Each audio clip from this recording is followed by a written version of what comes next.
Well, I guess it's worth saying what did get done in Washington this year. And surprisingly, quite a few things already.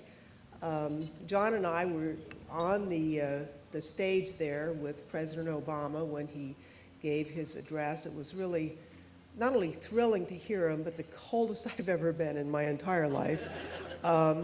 He finished giving his speech, he did a few other things, and that same week, he signed really a landmark piece of legislation that we passed, the Lilly Ledbetter Act, that reinstated the ability to bring lawsuits based on discrimination, gender discrimination in the workplace, which is very important.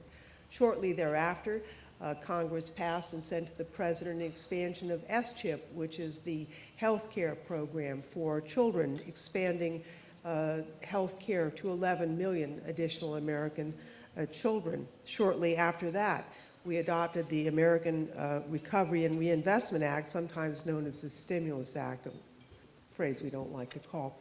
But the American Recovery Act really had a number of things in it. It was to stimulate the economy. When the president took office, we were really on the edge of shifting to, we're in economic problems, we all know that, but shifting into really a steeper decline. Some of the economists advising us were saying that it could even get into Depression-era standards. And so we needed to get out of that ditch. We're not well yet, but to avoid a much more serious situation. And so we gave tax breaks, small ones, but tax breaks to 95% of American taxpayers, and most of that money went out the door immediately into spending. And we tried to stabilize what states were facing. I mean, the states have faced tremendous declines in revenue and have engaged in cost cutting. And so we had a stabilization fund in that act of almost $54 billion, primarily towards schools to keep teachers from being laid off in greater numbers. We had a huge increase in IDEA under the formula system in Title I, and education technology efforts. Really, we'd like to increase education funding, but understanding it was just to keep a bloodbath from happening in all of the states, hence the name of Stabilization Fund. We also had in that bill the single biggest increase in science funding in the history of the United States. And why is that? Thank you. My cheering squad, my husband and Larry Horton. We know that we need to stabilize our situation. We need to get out of the ditch we're in. We need to stimulate the economy. But we also need to set a platform for the next era of prosperity. And so the investments that really need to be made are in education, broadband, research. So when we get out of this ditch, we're ready to leap forward in a way that's really bigger than we were before. And just this week, the Department of Energy has announced very large investments in physics research. Some are coming to SLAC here, University of California, and around the country. Very important research. Now, in the House, we've been busy, and one of the things, I thought the other day, the House members, we run every other year, and they're after us every other year. The Senate, they run every 6 years. And all the tough votes come in the House. I mean, one tough vote after another, and the Senate does seem to be very timid and nervous. But we did pass the American Clean Energy Act, otherwise known as the Cap and Trade Bill, or in the Republican Party, the tax bill, to really turn the corner on climate change and energy dependence. And it was really a significant bill. It's still pending in the Senate.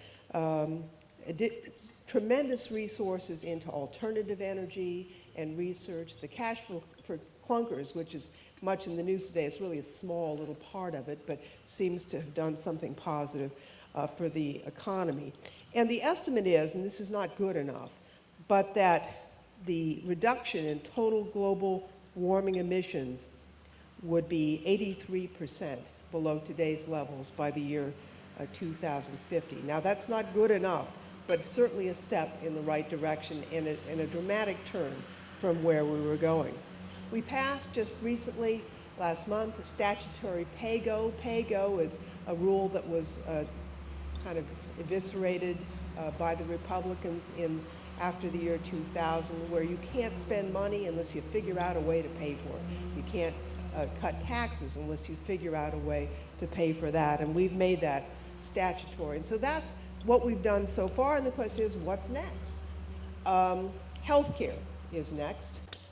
We have had now in the House a healthcare bill reported out by the 3 committees of jurisdiction: the Ways and Means Committee, the Education and Labor Committee, and now the Energy and Commerce Committee. And they're all slightly different, but they're pretty much in the same framework.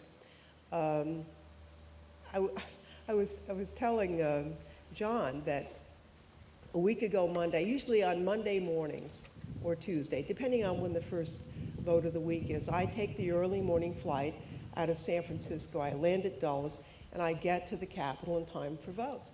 And so I did that on Monday, but the Democratic caucus began at 4. I didn't get there until about 5, so I went into the basement, I walked in, and here are 200 Democratic House members taking notes. It was a 5-hour caucus meeting, led by the staffers who had done all the grunt work on this, and because all the Democrats wanted to know what was in that bill. There will be a quiz, and so the 5-hour caucus ended. I actually loaded the entire health care bill, which is about this thick, into my Kindle that my husband gave me for Mother's Day last year. But I actually kind of know what's in the bill now, and so do the other Democrats. And it's a pretty, is it perfect? Probably not. But it's a dramatic step forward from where we are today. Right now, we have 46 million Americans without health care, and adjusted for inflation, small business costs for health care have gone up 30% since the year 2000. America spends about twice per capita what other industrialized nations spend for health care, and we get less.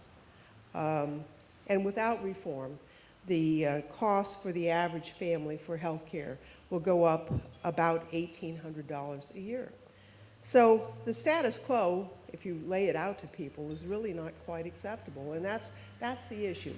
Status quo or something else. Now, we have in our plan, and a couple of people said, what's in that plan? It's in broad parameters, pretty simple. Establishing a health exchange, which is basically a marketplace for health care where you can go in and compare and contrast and choose your health care plan. We are going to regulate all health care so that insurance companies are prohibited from denying coverage to people with a pre-existing condition. And also, have you met anybody who's paid and paid and paid and paid, and then when it's time they get sick, their health care insurance is rescinded? That practice would be prohibited. There would be no copay allowed for preventive care, because the entire effort is to try and promote wellness, preventive care, and collaboration in healthcare that focus on outcomes, not just on procedures. And there are a number of pilots that really look at compensating physicians and physician groups for outcome-driven efforts. For example, in the bill, there's a provision that talks about readmission for Medicare patients.